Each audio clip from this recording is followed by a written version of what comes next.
ଏବେ ନୂଆ ନୂଆ ଫଣ୍ଡାରେ ଏଟିଏମ୍ ଲୁଟେରା ଫଳରେ ଡକାୟତି ଚୋରିପୁରୀ ଅପରାଧିକ କାର୍ଯ୍ୟକଳାପ ବୃଦ୍ଧି ପାଇବା କାରଣରୁ ପୁଲିସର ମୁଣ୍ଡ ବିନ୍ଧାର କାରଣ ସାଜିଛି। ଏଟିଏମ୍ ଲୁଟେରା ଗ୍ୟାଙ୍ଗର ଜଣକୁ ଗିରଫ କରି କୋର୍ଟ ଚାଲାଣ କରିଥିବା ବେଳେ ଅନ୍ୟ ଅଭିଯୁକ୍ତମାନେ ବାହାର ରାଜ୍ୟରେ ଆତ୍ମଗୋପନ କରିଥିବା ଜାଣିବାକୁ ପାଇଛି ପୋଲିସ। ଏମିତି ଘଟଣା ବାସୁଦେବପୁର ଥାନା ଅଧୀନ ପଢୁଆ ମାର୍କେଟରେ ବୋଲି ଜାଣିବାକୁ ମିଳିଛି।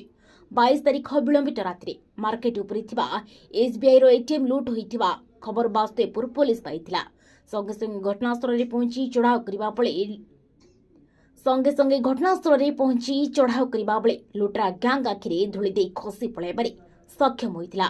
ଏ ଘଟଣାରେ ଗତକାଲି ଖଇରା ଥାନା ଅଧୀନ ଶରତ ଗ୍ରାମର ରମେଶ ଚନ୍ଦ୍ର ପରିଡ଼ାଙ୍କ ପୁଅ ପାର୍ଥକିଶୋର ପରିଡ଼ାଙ୍କୁ ଗିରଫ କରି ଆଜି କୋର୍ଟ ଚାଲାଣ କରାଯାଇଥିବା ଥାନାଧିକାରୀ ନେଇ ଲୋପାମୃତା ନାୟକ ସୂଚନା ଦେଇଛନ୍ତି।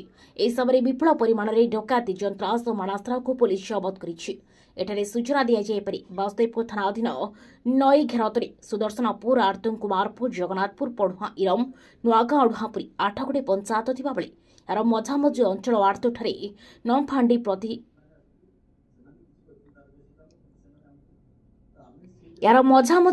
ଆର୍ତ୍ତଠାରେ ଫାଣ୍ଡି ପ୍ରତିଷ୍ଠା ପାଇଁ ଦାବି ହୋଇ ଆସୁଛି। ମାତ୍ର ବିଭାଗୀୟ ଅଧିକାରୀଙ୍କ ଖାମଖିଆଲି ମନୋଭାବ ଯୋଗୁଁ ଏ ଅଞ୍ଚଳରେ ଅପରାଧିକ କାର୍ଯ୍ୟକଳାପ ବୃଦ୍ଧି ପାଇଛି। ବ୍ୟୁରୋ ରିପୋର୍ଟ, ବାସୁଦେବପୁର ଖବର।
गाड़ी